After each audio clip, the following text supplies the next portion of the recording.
3 topic आणि 20 marks. मी तुम्हाला सांगतो फिजिक्समध्ये हीच गंमत आहे. मी आता तुम्हाला 3 टॉपिकचे आय-एम-पी क्वेशन्स सांगणार आहे. कुठले क्वेशन्स करायचे ते एक्सप्लेन करणार आहे. कसं करायचं ते सांगणार आहे. पण फिजिक्समध्ये ना बरेचसे टॉपिक हे 7, 7, 7 मार्काला आहेत. हो.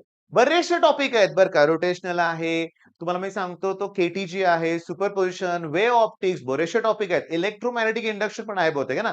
तो ईएमआय आणि एसी मिळून तर 13 मार्काला आहे 2 टॉपिक मिळून. ॲक्चुअली तो एकच टॉपिक आहे. म्हणजे इथं थोडंसं तुमचा तणाव कमी होईल. आहे, वेटेज चांगलं आहे आणि वरचा पॅटर्न पण बेस्ट असतो रे. सेक्शन बी मध्ये 8 प्रश्न सोडवायचे पण 12 पैकी ना 4 ऑप्शन्स आहेत. सेक्शन सी मध्ये पण बरेचसे ऑप्शन्स आहेत आणि त्याच्यामुळे तणाव बिलकुल घ्यायचा नाही तुम्ही लक्षात घ्या. तणाव तुम्हाला येतच नाही हो. का येत नाहीये? तुम्ही आपली बॅच घेतलेली आहे. ओके. ही बॅच घेतलेली आहे. ॲप डाउनलोड केलंय. फ्री कंटेंट बघताय. मग कसला तणाव येईल सांगा बघू? कारण न्यूमेरिकल्स केल्यानंतर, बोर्डसाठी न्यूमेरिकल केल्यानंतर सीईटी सुद्धा जोरात तयारी होणार आहे. मग चला रोटेशनल डायनॅमिक्स मी तुम्हाला सांगतो. रोटेशनल डायनॅमिक्स मध्ये question number 1 parallel axes theorem. Question number 2 perpendicular axes theorem. आणि question number 3 vertical circular motion. म्हणजे बघा व्हर्टिकल सर्क्युलर मोशन मध्ये वेलॉसिटी आता टॉप किती असते? रूट आर जी, बॉटमला root 5 r g, midway 3 r g आणि व्हर्टिकल सर्क्युलर मोशन मध्ये कुठलाही पॉइंट घ्या, कुठल्याही पॉइंटला एनर्जी कॉन्स्टंट असते. 4-4 मार्काचे प्रश्न आहेत. हे परीक्षेत आलेले आहेत. बरं हे ऍक्सेस थेरम कुठल्या ऑब्जेक्टसाठी आहे? लॅमिनार ऑब्जेक्टसाठी. ही एमसीक्यू आहे. आता मी तुम्हाला सांगतो हे 3 प्रश्न पहिला केले, की त्याच्यानंतर कुठले प्रश्न करायचे आहेत सांगतो. Okay. V max equals to under root mu s into r g हा प्रश्न कुठला आहे माहितीये का? Vehicle travelling along horizontal curved road आलाय. याचं न्यूमेरिकल पण आलंय. त्याच्यानंतर v minimum well of death. गंमत तुमच्या लक्षात आली का रे बाळांनो? मॅक्सिमम व्हेलॉसिटीला म्यूएस न मल्टिप्लाय केलंय, मिनिममला डिव्हाइड केल्यावर मिनिमम व्हॅल्यू येणार ना, पण याचं प्रूफ आहे. आता याच्यानंतर मी तुम्हाला सांगतो अँगल ऑफ बँकिंग. तिथं V चा फॉर्म्युला आहे under root r g tan theta. त्यांनी थिटा विचारलाय. मग थिटा म्हणजे काय येणार माहितीये का सांगतो? V square upon r g equal to tan theta येणार. ओके. आणि ह्यात मला थिटा काढायचा असेल बघा मी व्ही स्क्वेअर केलं रूट कॅन्सल झालं आर जी इकडे आणलं.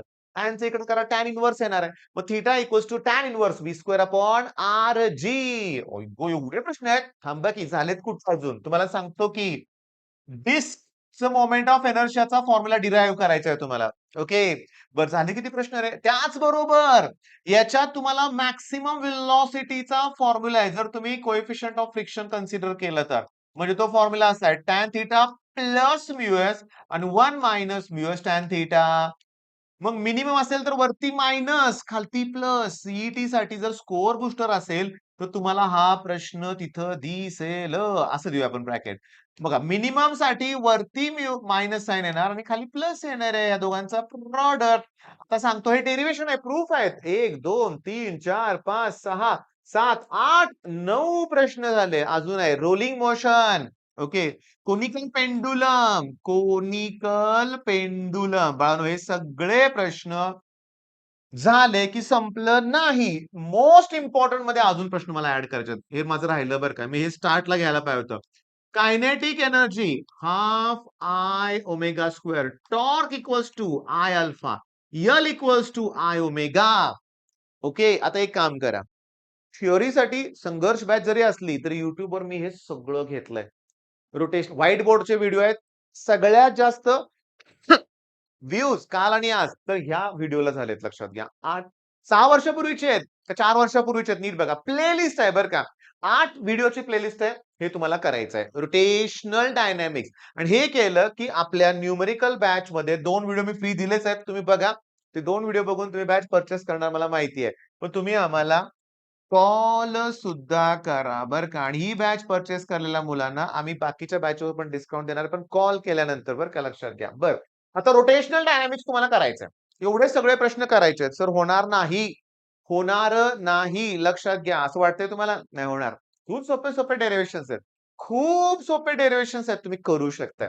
ओके. बरं रोटेशनल डायनॅमिक्स झालं. आता काय करायचंय? मी तुम्हाला सांगतो तुम्हाला ऑसिलेशन्स टॉपिक घ्यायचा. हो. आता या ऑसिलेशन मध्ये पहिला प्रश्न काय करायचा? Composition of 2 SHM. हो. 4 मार्काचेच प्रश्न पहिला मी घेतोय. कंपोझिशन ऑफ 2 SHM. त्याच्यानंतर सिंपल पेंड्युलम हा दुसरा प्रश्न आहे. Simple pendulum. त्याच्यानंतर डिफरन्शियल इक्वेशन.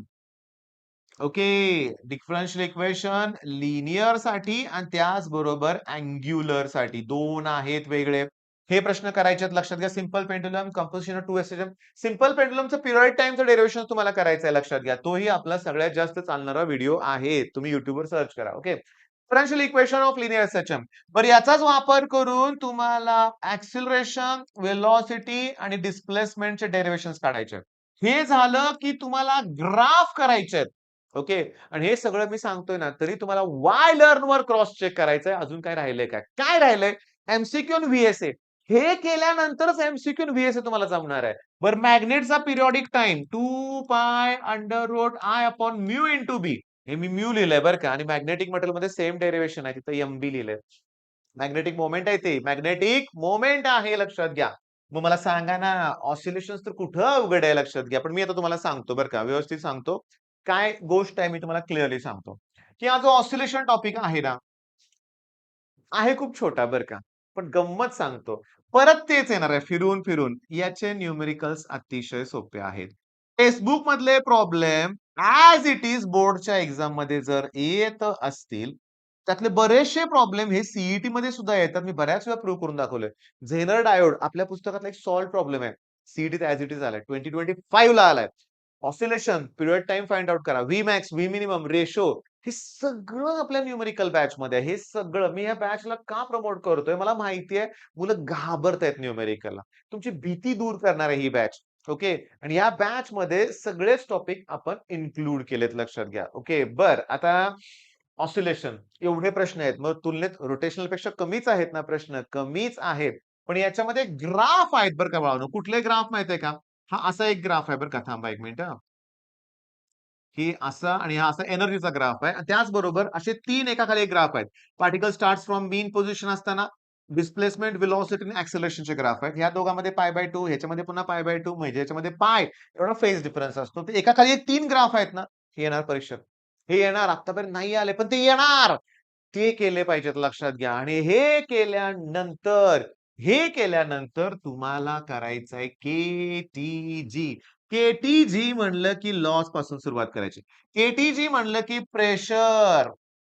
हे एक्सप्रेशन 2 वेळा आले आणि आपल्या संघर्ष बॅचमध्ये मी तो व्हिडिओ बऱ्याच वेळा फ्री ठेवला होता बरं का. तुम्ही पुन्हा व्हिजन बॅचमध्ये चेक करा फ्री आहे का? केटीजी मधला पहिलाच व्हिडिओ आहे. तो फ्री ठेवतो वाटल्यास मी, पण हे डेरिव्हेशन प्लीज करा बाळांनो. प्लीज करा. आता बोलून माझा घसा दुखायला लागलाय म्हणून आपण जरा केटीजी मधले लॉज केले. लॉज कुठले आहेत सांगतो. स्टीफन बोल्ट्झमन लॉ आहे त्याच्यामध्ये. ओके. वेन्स डिस्प्लेसमेंट लॉ आहे. अजून लॉ आहेत बरं का बाळांनो. तुम्हाला सगळं करायचंय. मग मी तुम्हाला एक रिक्वेस्ट करतोय रे बाळांनो. तुम्ही काय करा. पॅराडिक theory of gases IMP question Sahyadri tutorial असं सर्च करा. ओके.